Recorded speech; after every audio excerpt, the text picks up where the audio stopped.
자, 이제 13번 탄력성입니다. 탄력성이 한 반 가까이 돼요. 수요 공급에서 모두는 아니라 한 40%, 42에서 45% 정도는 차지해요. 이제 출제되는 문제가 최근 10년간 40문제인데 그 중에서 한 18문제, 18문제 가까이가 탄력성에 해당하는 거예요. 그 중에 반이, 18문제 정도에서 반이 이론 문제고 반이 계산 문제예요. 그러니까 계산 문제가 균형의 아까 이동, 그 계산 문제 외에는 거의 대부분이 탄력성 계산 문제예요. 그러니까 탄력성에서 압도적으로 계산이 많이 나옵니다. 그 외에 이제 이론 문제에서는 이제 탄력성 개념 하죠.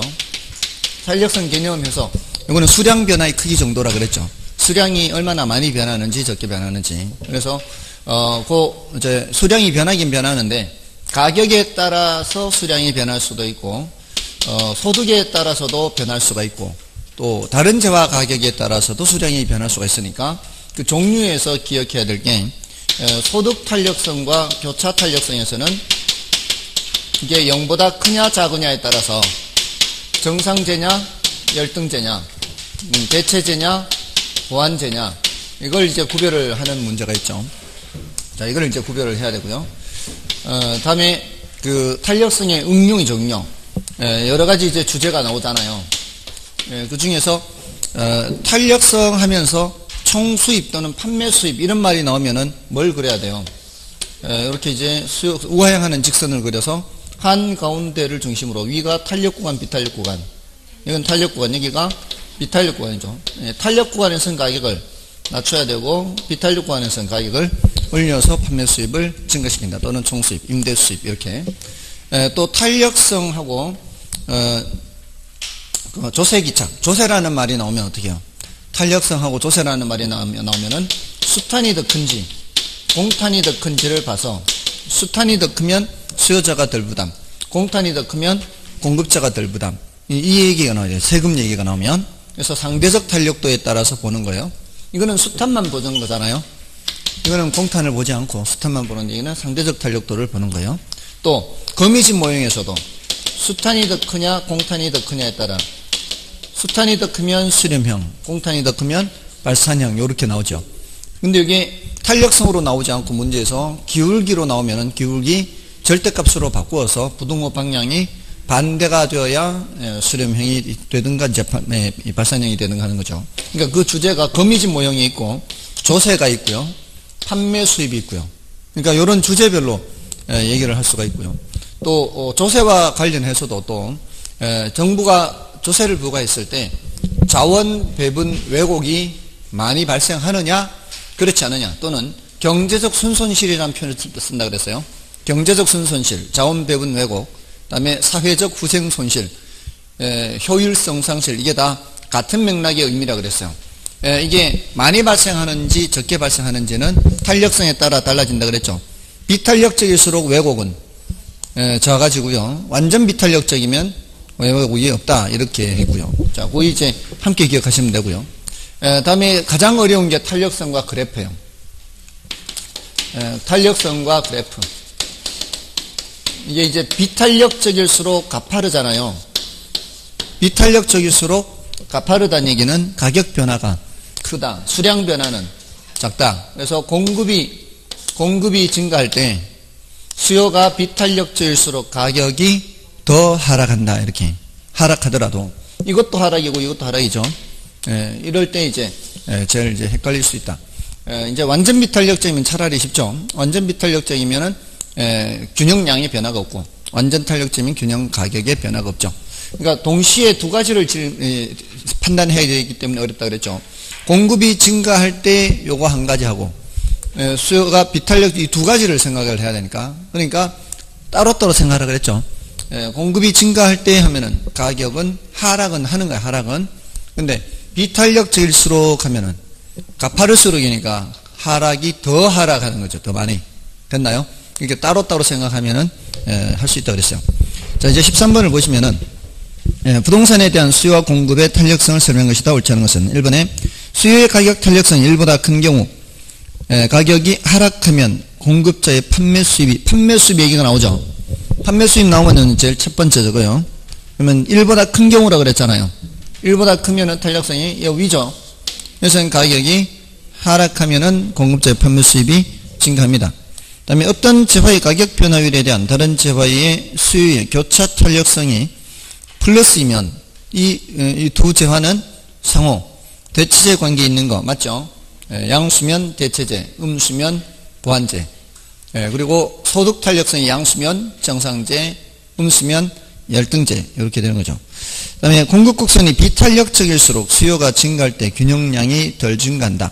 자, 일단 수요가 증가할 때부터 파악해요. 수요가 증가하면 균형량이 증가요, 감소요? 증가. 일단 이게 맞잖아요. 그러면 이제 비탄력적일수록 균형량이 덜인지 덜인지만 보면 되잖아요. 비탄력적일수록 양은 덜 변하는 거죠. 양은 좌우로 변하는 거니까. 짝이 맞죠? 그럼 맞는 거예요. 다음에 공급 곡선이 비탄력적일수록 수요가 증가할 때 어떤 재화의 수요의 소득 탄력성이 플러스면 자 소득 탄력성이 플러스예요. 그럼 이건 정상제 맞고요. 다음에 수요 곡선이 탄력적일수록 공급이 증가할 때 균형 가격이 더 하락한다. 공급이 증가할 때 가격 하락 맞죠? 일단 그거 맞잖아요. 근데 탄력적일수록 했어요. 탄력적일수록 하면 완만하잖아요. 완만하면 가격이 많이 하락해요? 적게 하락해요? 적게 하락하는 거 아니에요? 그러니까 틀렸죠. 5번이 틀렸어요. 다음에 14번. 자, 옳은 것을 쳤습니다. 부동산의 경우 공급의 가격 탄력성이 수요의 가격 탄력성보다 더 크므로 공급 곡선이 보다 가파르다. 그렇지는 않죠. 이게 말 자체가 지금 잘못됐죠. 공급의 가격 탄력성이 더 작기 때문에 가파른 거죠. 그래서 1번 틀렸고요. 그 다음에 임대주택에 대한 수요의 가격 탄력성이 더 비탄력적인 경우 임대주택에 대한 조세부가시. 자, 조세부가하고 이제 나왔잖아요. 조세부가 하면 이제 조세기착 수탄이 더 크냐 공탄이 더 크냐 수요의 가격 탄력성이 더 비탄력적이라고 그랬잖아요. 그러면은 수탄이 더 작다는 얘기 아닌가요? 그죠? 누가 더 많이 부담이에요? 수요자가 더 많이 부담하잖아요. 그러니까 보통 이렇게 문장을 나타낼 때 앞에 주어를 기준으로 해서 얘기를 하는 게 더 일단 문장이 더 매끄러워요. 앞에 거를 주어 삼으세요. 수요가 더 비탄력적이니까 수요자가 더 많이 부담이죠. 이걸 알고 들어가라고요. 자, 수요자가 더 많이 부담한다라는 걸 알고 읽어요. 조세부가시 임차인에게 조세가 증가가 많이 돼요. 그렇지 않아요. 많이 된다는 뜻이잖아요. 근데 작게 한다 했으니까 틀린 거고요. 다음에 3번이 또 한 번 더 나왔네요. 공급이 비탄력적일수록 수요가 증가할 때 가격이 완만하게 상승한다. 수요가 증가하면 가격이 상승하죠. 근데 비탄력적일수록은 가파를수록이잖아요. 그러면은 가파르게 완만하게 아니고 틀렸죠. 그 다음에 수요의 교차 탄력성이 0보다 크면 두 재화는 대체제 관계에 있다. 맞고요. 그 다음에 5번에 수요의 가격 탄력성이 비탄력적인 경우에는 가격을 인하시키는 것이 사업자의 총 수입을 증대시킨다. 비탄력적인 경우는 위에요, 아래요? 아래잖아요. 이때는 가격을 올려야 총 수입이 증가죠. 그래서 5번이 틀렸고요. 4번이 정답. 정답 지문 자체가 쉬워서요, 이거는. 다음에 15번은 부동산에 대한 수요와 공급의 가격 탄력성에 관한 설명으로 틀린 것은 1번에 대체재가 있는 경우 수요의 가격 탄력성은 대체재가 없는 경우보다 탄력적이 된다. 맞죠? 자, 이거는 이제 탄력성 크기 결정 요인이죠. 탄력성 크기 결정 요인은 공급에서 좀 조심할 게 있고요. 수요는 별로 어렵지 않죠. 수탄 크기 결정 요인에서는 대체재가 많을수록 고려하는 기간이 길수록 가격 수준이 높을수록 또 소비에서 차지하는 비중이 클수록 시장을 세분할수록 용도가 다양할수록 사치제일수록 뭐 이렇게 비교적 어렵지 않죠. 근데 공탄에서 조심해야 되는 게 고려하는 기간이 길수록은 탄력성이 커지는 건 맞는데 생산에 소요되는 기간이 길수록은 더 비탄력적이 된다를 조심해야 되고요. 또 생산 요소 가격이 상승할수록 많이 못 만들어내게 되겠죠. 그럼 이제 비탄력적이 되고요. 제한하는 법규가 많을수록 비탄력적이 되는 거예요. 그래서 일단 1번은 맞고, 2번은 주택의 단기 공급 곡선은 가용 생산 요소의 제약으로 장기 공급 곡선에 비해 더 비탄력적이다. 맞죠? 단기적으로는 생산 요소가 제약되어 있을 수 있어요. 이 자재 같은 것들이 바로바로 이 공급이 되는 게 아니죠. 이 건물을 건축하려고 해도 자재가 계속 이렇게 공급이 돼야 되는데, 단기적으로는 자재를 쉽게 공급하기가 어렵죠. 바로바로 공급하기가 어려워요. 그래서 옛날이었죠.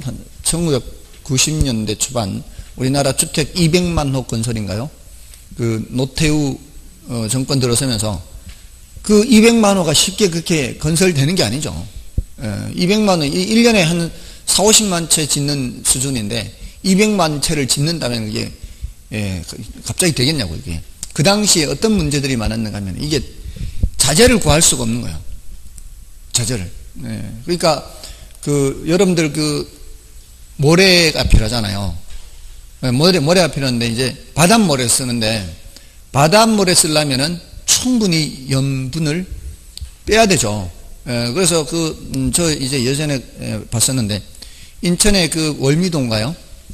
거기 이제 그 바닷모래를 잔뜩 그 하역을 해놨더라고요. 이렇게 부려놨더라고요. 근데 그 부려놓고 스프링클러 있죠.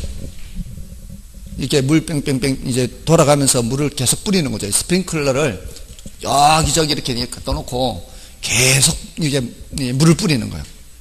그러면서 이제 염분을 이제 제거를 하는 거죠. 근데 그러려면 한참 시간이 걸릴 거 아니에요. 그걸 그렇게 염분을 빼려면은. 근데 그 염분 뺄 시간이 없잖아. 이제 빨리 건설을 해야 되니까. 그래서 분당의 아파트들이 바닷모래를 많이 사용했다. 막 그래서 뭐 그때 매스컴에 나오고도 막 그랬었어요. 근데 안 무너지는 거 보면은 신기하죠. 짓기는 잘 지었나 봐요. 여기도 그런 데 있어요? 아, 대전도 그 당시 그랬나요? 아, 엑스포 당시에. 그러니까 한꺼번에 지을 때. 그러니까 한꺼번에 지을 때는 이게 이 자재를 빨리 이렇게 공급을 할 수가 없어요. 그러니까 그런 것 때문에라도 이제 비탄력적이 되는 것도 있고요. 또 아무튼 단기적으로는 가용 생산 요소가 제약되어 있어요. 다음에 3번에 개발행위 허가 기준의 강화 같은 토지이용 규제가 엄격해지면, 이것도 뭐예요? 규제가 강화되면은 더 비탄력적이 되죠. 다음에 부동산 수요의 가격 탄력성, 부동산을 지역별 용도별로 세분할 경우 달라질 수 있죠. 더 탄력적이 되고요. 다음에 용도 전환이 용이할수록 가격 탄력성은 커지는 거죠. 5번이 틀렸습니다. 별로 어렵지 않죠. 실전에서도 별로 어렵지 않아요. 사실은. 근데 그 심리적인 요인이 커요. 심리적인 요인이. 그래서 안 보여요. 평소에 보는 게. 그러니까 가능한 한 이렇게 좀 이렇게 심리를 안정시킬 필요가 있어요. 그래서 이렇게 그런 분들 계시죠. 이렇게 시험 때 되면 이렇게 많이 긴장해서 제 실력이 잘 안 되는 분들은 우황청심원을 한번 이렇게 드셔보십시오. 그러니까 시험 당일날 바로 먹으면 안 되고 미리 먹어서 연습을 해봐야 돼요. 테스트를. 아니 어떤 분은 그 한 개를 통째로 먹었다가 계속 자는 거죠. 그냥 시험 내내. 너무 심리가 안정돼서 시험장에서 그냥 자요. 엎드려서 자. 진짜 그런 사람 봤어요. 엎드려 자는 사람 봤는데, 근데 왜 엎드려 자는지는 알 수는 없죠. 사실 뭐 시험 치는 중간에 저 사람 깨울 수도 없고 진짜 엎드려 자요. 그런 사람도 있어요. 근데 그걸 깨워야 될지 말아야 될지 그거는 뭐 할 수가 없잖아요. 같은 수험생인데. 아무튼 감독관이 그거 좀 깨워야 되는지 말아야지, 그렇죠. 감독관도. 아무튼 그거를 한 반 개를 이렇게 먼저 드셔보시고, 반 개. 그러니까 좀 테스트를 해봐야 되겠죠. 그런 사람들은 좀 그렇게 할 필요성도 있어요, 사실은. 왜냐하면 모의고사에 아무리 80점 나와야 뭐해요? 시험장에서 안 나오면 이제 아무 소용이 없으니까. 실제 그런 분이 계셨어요. 정말 가슴이 너무 떨리는 거죠, 이렇게. 근데 이제 그분이 시험 전에 그 감독관이 이제 배려해 준다고 시험 치는 중간에 이렇게 신분증 검사하고 뭐 이렇게 하면은 이제 방해된다고 시험 치기도 전에 이제 답안지 먼저 주잖아요. 이렇게 마킹하고 그때 이제 먼저 그걸 한 거예요. 신분증 검사하고 답안지에다가 그 감독관 사인이 들어가야 되거든요. 근데 이제 신분증을 봤는데 앉아있긴 아줌마인데 사진은 아가씨인 거죠. 그래가지고 본부로 오라고. 근데 그게 옛날 사진인 거예요. 같은 사람이에요. 근데 같은 사람인데 이제 그렇게 하니까 그 아무것도 아닌 거잖아요. 사실은 어떻게 보면은 낸데 그게 다만 젊었을 때 사진일 뿐인데 아무튼 그런데 이 사람이 이렇게 가슴 떨린 사람이라 막 쿵덕쿵덕한 거죠. 이제 혹시나 이게 잘못됐을까봐. 거기에다가 그런 일이 있으면은요 시험이 끝나고 오게 해야 되거든요. 원칙. 다 끝나고 해도 이 사람 도망가는 사람 아니잖아요. 수험번호 다 있고 다 누군지 아는 자리를 알잖아요. 그렇기 때문에 시험이 끝난 후에 불러야 돼. 원칙. 근데 이제 그 사람도 이렇게 경험이 없으니까 본부로 갔다가 왔다가 막 이렇게 하니까 이게 시험을 볼 수 있겠냐면 시험 못 보지. 그렇게 해서 안 됐어요. 그 전년도에도 다른 것 때문에 또 안 됐거든요. 그러니까 평소에 모의고사는 늘 70, 80이에요. 늘 80 넘어요. 모의고사는. 근데 시험장에만 가면 그런 일이 생기고요. 그러니까 이 시험 운이라면 운일 수도 있고요. 어떤 분은 해마다 그때 되면 누가 돌아가시는 거예요. 정말 이렇게 안 가볼 수 없는 상황. 자기 이제 직계나 이제 조부나 이렇게 직계와 이렇게 되면 안 갈 수 없잖아요. 그래서 이분이 결국 육수까지 했어요. 육수까지 했는데 정말 근데 마지막으로 안 됐던 해는 새벽 4시에 경찰이 왔대요. 경찰이 주차된 차 빼라고. 거기 옆에 새로 이사 온 사람이 원래는 그렇게 분란이 생길 동네가 아닌데 하여튼 주차 문제 때문에 새벽 4시 1시 했는데 4시 돼서 종료됐대. 그 다툼 때문에 경찰 오고 난리 난 거죠. 그러니까 시험을 볼 수 없는 그 다음날. 그래서 그 이듬해 그 부인이 학원 근처 가기만 해봐라. 이제 은퇴를 하신 분이에요. 연세 드신 분인데 굳이 그걸 안 해도 될 분인데 학원 근처 가기만 해보라고. 그래서 이분이 학원을 못 다닌 거죠. 못 다녔는데 그 미련이 있잖아. 또 마지막에 그 동영 모의고사 볼 때 온 거예요. 한 번도 안 나오다가 동영 모의고사 볼 때 나왔는데 딱 90점 넘어요. 90점 넘어. 그때 와도 합격했어요. 그해 한 달 다니고 합격했어요. 한 2달 다니고 그런 분도 있어요. 그러니까 운이라는 게 이제 그런 것일 수도 있는데 실력이 그분도 모자랐던 건 아닌 거죠. 다 알아요. 이거 작년에 나왔던 문제 또 나왔네. 이렇게 몇 년째 하다 보니까 아무튼 시험장에서는 가능한 한 그 긴장된 걸 이렇게 풀도록 이렇게 큰 마인드 컨트롤도 좀 하시고 제 실력을 발휘할 수 있도록 하십시오. 자, 이제 16번입니다. 자, 요거는 이제 계산 문제죠. 자, 요 형태의 계산 문제가 사실은 70%에 해당하는 거예요. 그러니까 탄력성 계산 문제가 10문제라면은 그 중에 2문제에서 3문제 정도는 요거보다 난이도가 높아요. 근데 요거보다 다 난이도가 낮다는 얘기예요. 탄력성이. 그러니까 요거보다 난이도가 높은 거는 요런 식으로 묻는 게 아니고요. 요거하고 요거보다 조금 더 쉬운 거는 뭐였는가 하면 이런 거였어요. XJ 가격 변화율 5%다. 그러면 YJ 수요량 변화율 몇 프로다. 또 XJ 수요량 변화율 몇 프로다. 이렇게 이제 알려줘요. 문제에서. 이렇게 알려줘요. 예를 들어 이게 2%다. 이게 3%다. 이렇게 알려주면서 이 XJ의 가격 탄력성은 얼마예요? 묻거나 또 여기 이렇게 하면 무슨 탄력성이에요? 이렇게 하면은 이렇게 하면 서로 재화가 다르잖아요. 그럼 뭐예요? 교차 탄력성은 이렇게 묻거나 X제와 Y제 사이의 관계는 이렇게 관계. 관계를 묻는 건 뭘 묻는 거예요? 대체제냐 보완제냐 묻는 거예요. 근데 이제 요 방향을 잘 봐야 되죠. 가격이 변할 때 그 제와의 수요량은 항상 반대예요, 이거는. 근데 요거는 같은 방향일 수도 있고 반대 방향일 수도 있잖아요. 이게 같은 방향이면 뭐고요? 대체제고, 이게 반대 방향이면 보완제가 되는 거죠.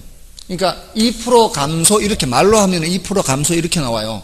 근데 내가 숫자 계산할 때는 마이너스 2%라고 해야 되고요. 여기는 플러스 5%예요. 여기도 마이너스 3%죠.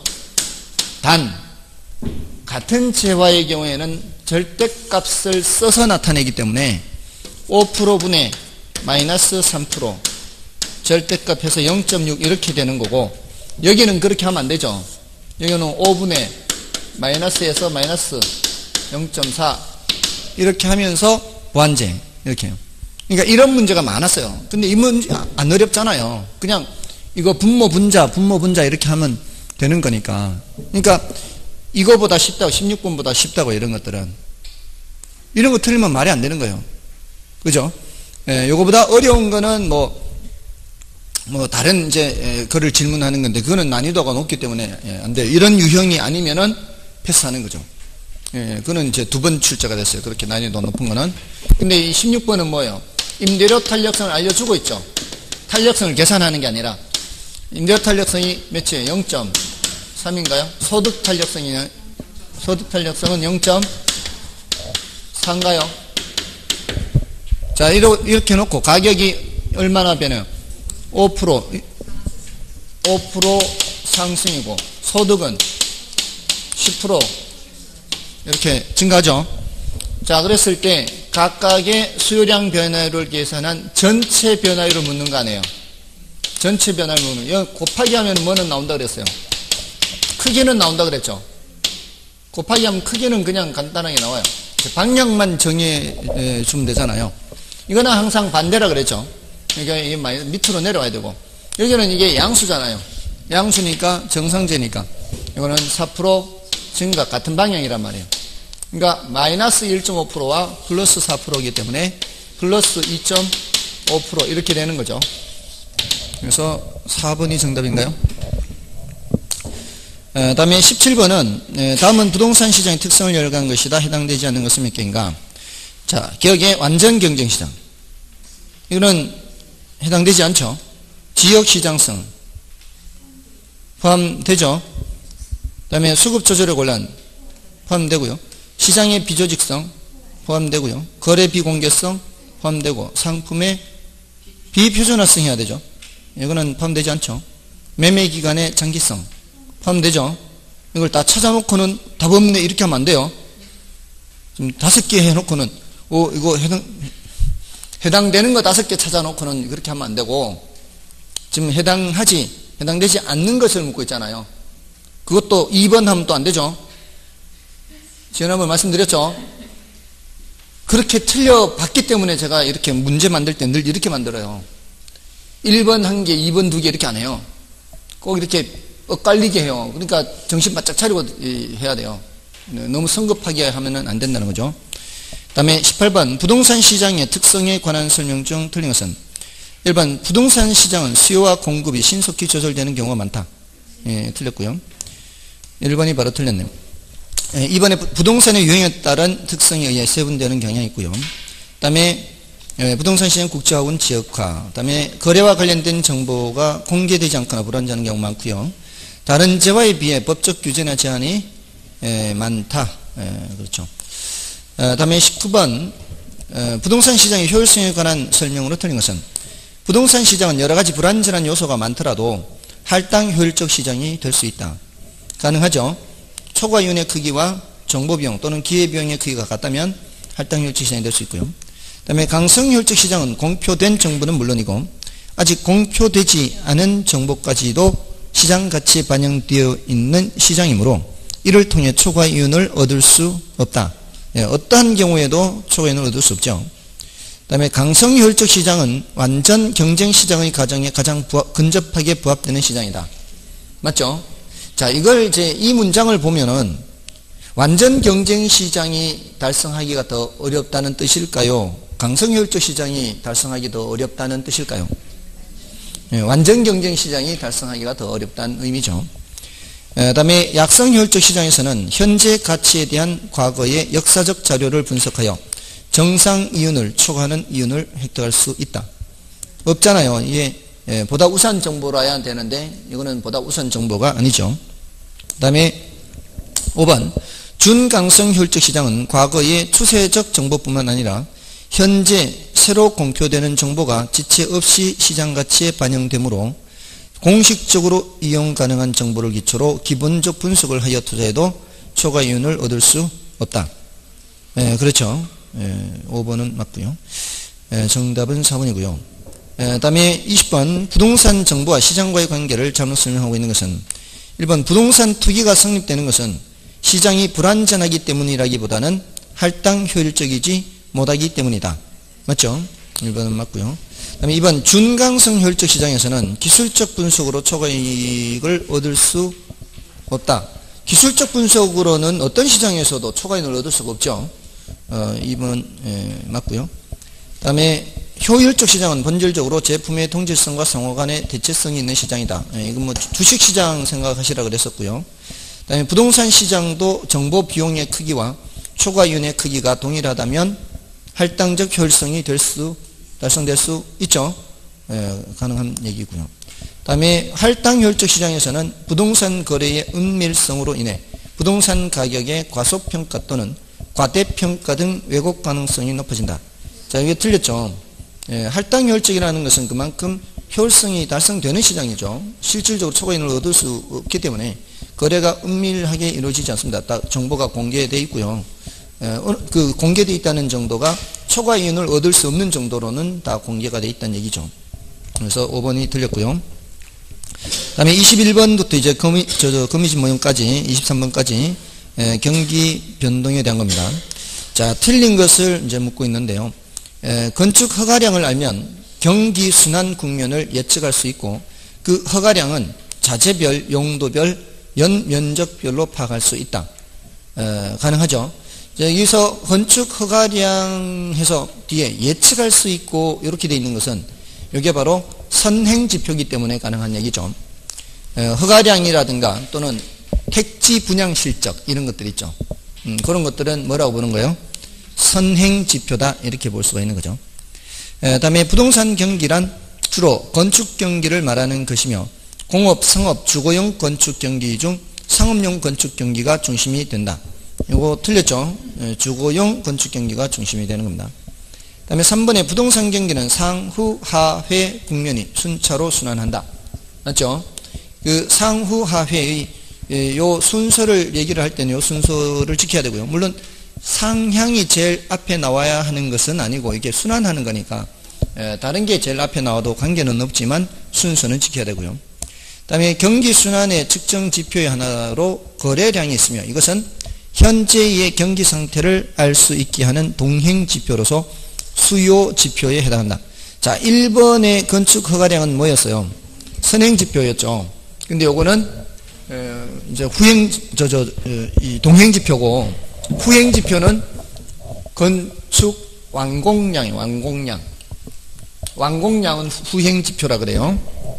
그래서 동행 지표에서 지금 현재 상태를 알려주는 건데 지금 거래량은 수요 지표라 그랬죠. 건축량은 공급 지표예요. 가격 변동은 이거는 보조 지표예요. 그래서 얘네들을 종합적으로 측정해야 돼요. 어느 하나만 보면 안 되고요. 그러니까 건축이 되지 않는 상태에서 거래가 건축이 되지 않는 상태에서 경기가 좋다라고 말할 수는 없어요. 이 실제 경기가 좋으려면은 실제 생산량이 더 늘어나야 되거든요. 생산량이 늘어나면서 그게 거래가 안 되면은 경기가 좋은 게 아니잖아요. 생산도 되면서 뭐도 늘어나야 되는 거예요. 거래량도 늘어나야 돼요. 그래야 경기가 좋다 이렇게 얘기하고, 그러니까 가격 변동만 보고 경기를 얘기하면 돼요, 안 돼요? 이것만 보고 가격 상승만 보고 경기가 좋네라고 말하면은 안 된다 이 말이죠. 자, 저런 것들 세 가지가 전부 다 동행지표. 다음에 5번에 부동산 시장이 일반 경기의 확장 국면에 해당하는 경우에는 호황 국면으로, 일반 경기의 수축 국면에 해당하는 경우에는 불황 국면으로 표현할 수 있습니다. 이제 호황은 이제 경기가 활발한 거고, 불황은 경기가 둔화되고 안 좋은 거죠. 정답은 2번이었고요. 다음에 22번, 다음은 부동산 경기 순환의 각 국면에 대한 설명이다. 틀린 것은 1번에 부동산 시장은 일반 경기 변동과 같은 회복, 상향, 후퇴, 하향의 네 가지 국면 외에 안정시장이라는 국면이 있죠. 자, 이 안정시장의 국면은 별도로 존재하는 거죠.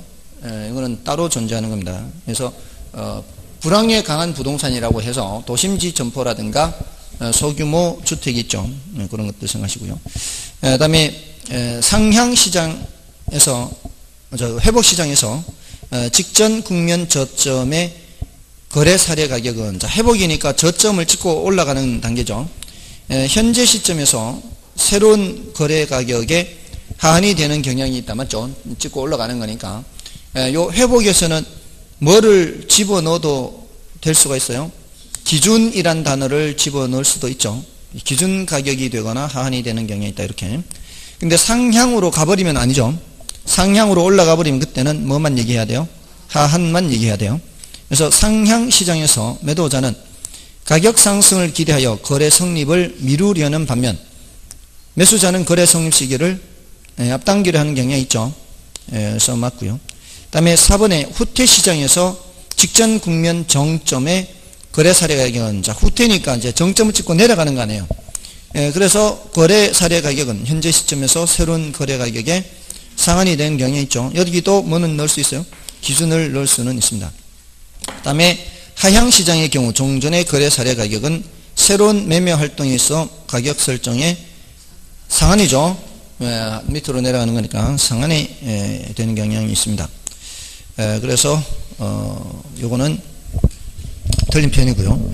그 다음에 23번, 부동산 경기에 관한 거미집 모형이 시사하는 바를 설명한 것이다. 틀린 것은 1번에 공급자가 다음 기의 공급량을 결정할 때 현재의 시장 임대료에만 반영한다는 것을 가정하고 있다.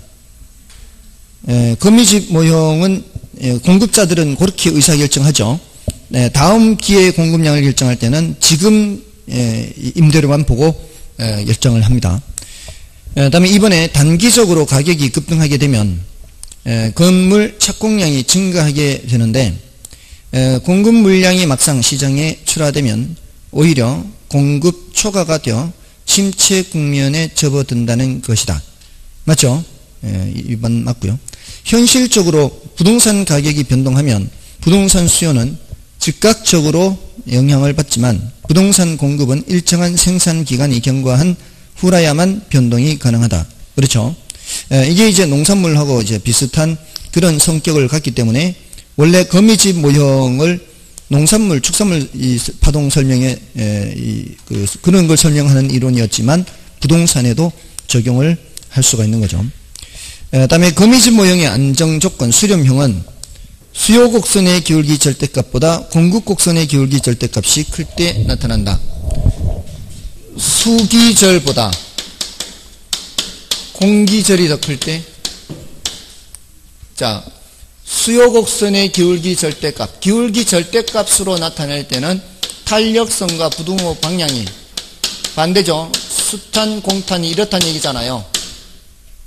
우리는 이걸 수탄수, 공탄발로 기억하고 있으니까 이렇게 나오면은 똑같은 다른 걸로 바꾸면 되잖아요. 이런 무슨 형? 수렴형 맞죠? 그럼 이제 맞는 지문이에요. 5번이 맞죠? 그러니까 4번이 제가 5번이라 그랬나요? 4번이 맞는 말이죠. 4번이 이렇게 돼 있는 거죠. 공급 곡선의 기울기 절대값이 클 때 나타난다. 그래서 4번은 맞는 말이에요. 네, 5번은 거미집 모형 안정 조건은 수요 곡선의 탄력성보다 공급 곡선의 탄력성이 클 때, 공급 곡선의 탄력성이 클 때는 이제 공탄발 이렇게 되잖아요. 그래서 5번이 틀렸습니다. 정답 틀리고 5번을 찾는 거죠. 다음에 24번입니다. 자, 이제 24번 정부의 시장 개입이죠. 정부의 시장 개입과 관련된 다음의 내용 중 틀린 것은, 자, 이건 이제 정부가 시장에 개입하는 거는 이제 왜 개입하느냐? 하나는 뭐고요? 하나는 시장 실패를 수정하기 위해서 개입하는 게 있고요. 또 하나는 사회적 목표를 달성하기 위해서. 이 사회적 목표 달성하는 거는 주로 형평성 측면이라고 그랬죠. 주로 형평성 측면이고 경우에 따라 효율성이 될 수도 있습니다. 근데 요거는 효율성 측면이고요. 시험에는 이거는 그냥 지문으로만 좀 나왔다 그랬죠. 정답 지문도 아니고요. 10문제 모두 다 시장 실패 수정에서 출제가 됐습니다. 근데 그 시장 실패 원인에 외공불비 했죠. 그 중에서 외부 효과가 압도적으로 중요하다 그랬죠. 외공불비해서 물론 다른 것도 이제 언급은 됐지만 외부 효과가 절반이 넘습니다. 그래서 외부 효과를 이제 일단 더 정리를 해둬야 되고요. 자, 24번 이제 일단 문제를 보고 25번에 외부 효과 나오고 있죠. 24번에 틀린 것 찾습니다. 코즈 정리에 의하여 환경 문제에 대해 정부가 재산권을 부여함으로써 외부 효과 문제를 해결하는 것은 시장을 통하여 해결하는 방법의 하나이다. 맞죠? 다음에 2번 개별 주택에 분양하는 주변 지역사회의 사회적 비용을 처리하기 때문에 정부의 개입이 필요하다. 맞죠? 자, 이거 이제 헷갈릴 수가 있어요. 저도 사실은 그 교수한테 가서 물어보고 싶은 말이에요. 그 교수 책에 불량주택의 문제 나오죠.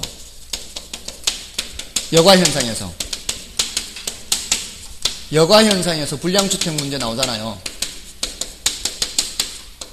이게 이제 원래 어떤 지역이 이제 새로 개발이 되면 이제 주택의 질적 수준들이 다 좋은 상태에서 시간이 경과해서 하나 둘 저소득층들이 침입을 하게 되고 그 지역이 점차 저소득층 주거지역으로 변해가죠. 그래서 결국은 그 지역을 재개발, 재건축 이런 얘기를 하잖아요. 그래서 상향여가가 되죠. 하향여가, 상향여가 하면서 이렇게 불량주택이 이제 결국은 생겨요. 근데 그 불량주택의 문제는 자연스러운 현상이라고 얘기를 하잖아요. 시장 실패가 아니다. 불량주택의 문제는. 자, 그거는 이제 여가현상에서 얘기할 때는 일단은 그렇게 받아들이세요. 여가현상에서는 불량주택 문제는 시장 실패가 아니다. 그렇게 이제 받아들이시고. 근데 저도 사실 그걸 질문하고 싶어요. 근데 책에는 그렇게 돼 있어요. 불량주택의 문제가 이거는 뭐 철거라든가 이런 걸로 해결될 것이 아니라 소득 수준을 높이는 것이 필요하다. 뭐 이렇게 나오는데요.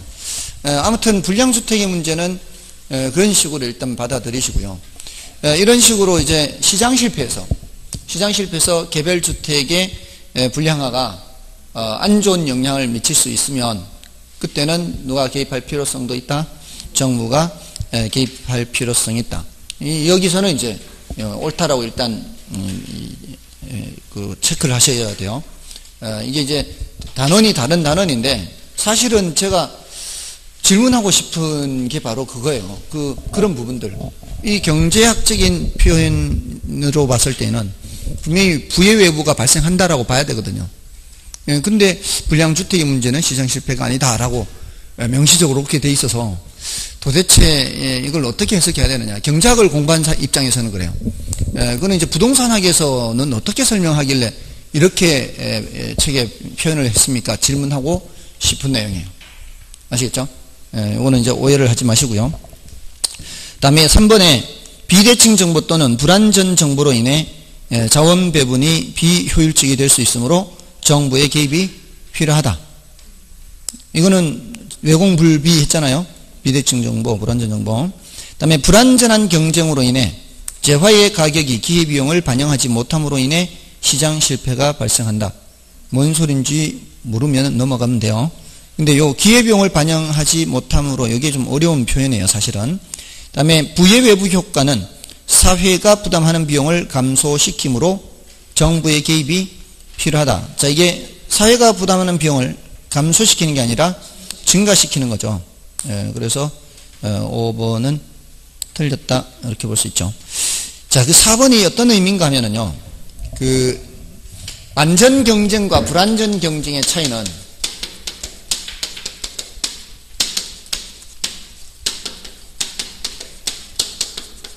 여기는 초과이윤이 있어요, 없어요? 여기는 초과이윤이, 예, 이제 아주 큰 차이예요. 그럼 초과이윤이 있고 없고의 차이가 뭘 뜻하는가 하면은, 예, 여기서는 상품을 생산을 할 때 그 투입되는 원가들이 있죠, 원가. 그 상품을 생산할 때 투입하는 원가에 정상이윤만 붙는다는 뜻이에요.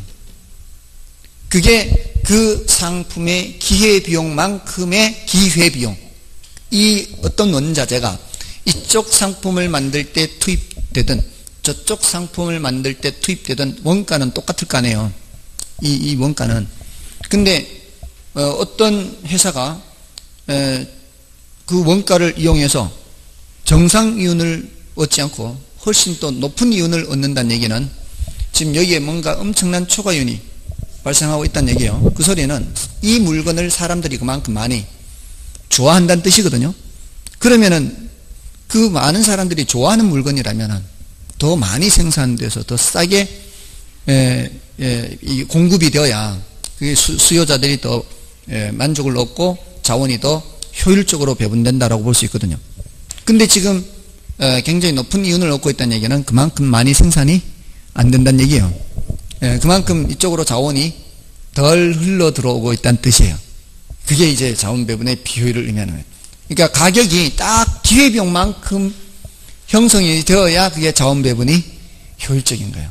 그러니까 왜 그 뭐 삼성전자나 애플에서 그 스마트폰 만들면은 그 막 분석하는 사람들 나오잖아요. 분해해가지고 요거 원가 얼마, 원가 얼마. 100만 원짜리가 다 원가 계산해 보면은 20몇만 원밖에 안 된다. 이렇게 나오거든요. 20만 몇만 원밖에 안 되는데도 밖에는 100만 원 받아도 사람들 사잖아요. 그거는 그만큼 기회비용을 반영하지 못한 가격이라는 뜻이에요. 그만큼 자원 배분은 비효율적이라는 얘기예요. 시장 실패라는 뜻이에요. 시장 실패. 좀 어렵게 표현한 거예요. 시장 실패를. 자, 아무튼 어려운 표현이에요. 그거는. 그다음에 정답은 5번이었고요. 그러니까 이런 어려운 표현이 나와도요. 이게 사실 정답 지문이 아닌 경우가 많아요. 근데 어려운 표현이 나와서 정답 지문이 된 게 경제적 순손이에요. 경제적 순손실. 이게 한번 정답 지문으로 나올 수 있어요. 어렵잖아요, 이게. 그것도 처음 등장했는데 이게 정답 지문이 된 거예요. 그러니까 그 조세를 부과했을 때 이게 탄력적일수록 또는 비탄력적일수록 순손실이 크다, 적다 뭐 이런 게 있잖아요. 그렇게도 묻지 않고요. 더 어렵게 경제적 순손실을 지문을 했었어요. 그러니까 이런 거는 나오면은 그냥 어쩔 수 없어요. 그런 거 알라고 경제학을 공부할 수는 없잖아요. 거의 고급 경제예요, 고급 경제학. 아무튼 우리 수준에서는 그냥 그게 자원 배분이 비탄력적일수록 자원 배분 왜곡이 적다. 뭐 이 정도가 가장 이제 알기가 쉬운 부분입니다. 아무튼 24번은 5번이고요. 25번은 부동산 시장에서 나타나는 외부 효과에 대한 설명 중 틀린 것은 1번 정의 외부 효과란 어떤 경제 주체의 행동이 타인에게 의도하지 않는 혜택을 주면서도 그 대가를 받지 않는 효과를 말한다. 맞죠? 그 다음에 부의 외부 효과란 어떤 경제 주체의 행동이 타인에게 의도하지 않는 손해를 주면서도 그 대가를 지불하지 않는 효과를 말한다. 이거 맞죠? 그 다음에 정의 외부 효과는 외부 경제라고도 하며 생산 과정에서 외부 경제를 발생시키는 재화를 시장에 맡길 경우 적정량보다 적게 생산된다. 맞죠? 그 다음에 부의 외부 효과는 외부 불경제라고도 하며 생산 과정에서 외부 불경제를 발생시키는 재화를 시장에 맡길 경우 적정량보다 많이 생산된다. 이것도 맞고요. 다 맞네요. 정의 외부 효과를 발생시키는 재화의 경우에는 정부의 개입이 불필요하지만 외부 불경제를 부의 외부 효과를 발생시키는 재화의 경우에는 정부의 개입이 필요하다. 둘 다 개입할 필요가 있죠. 그래서 5번이 틀렸고요. 다만 반드시 개입해야 되느냐 할 땐 또 아니죠. 시장 자율 조절 기능에 의한 방법도 있고요. 또 시장 내부에서 수요자 공급자가 스스로 거래를 통해서 해결하는 방법도 있을 수가 있죠. 양봉업자와 가손업자 말씀드렸었죠. 둘 사이에서 거래를 할 수도 있습니다. 그리고 참고로 조금 이제 난이도 높은 내용인데요. 이 정의 외부를 발생시키는 재화를 시장에 맡기면은 자, 이 상태 이게 이게 정예 외부를 발생시키는 재화 생산이에요. 이게 공급이. 이게 수요고요.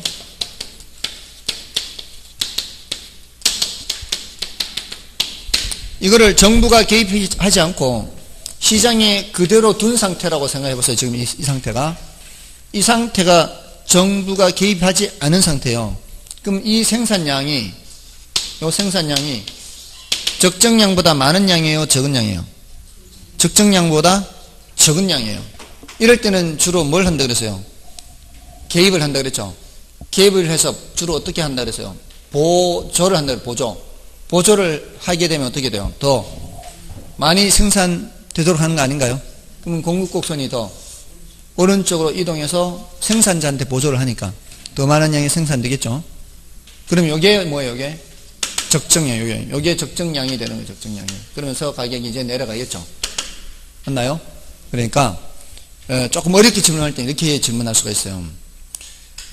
정예 외부 효과를 발생시키는 재화의 공급 곡선은 적정 수준보다 좌측에 있어요? 우측에 있어요? 적정 수준보다 왼쪽에 있는 거예요.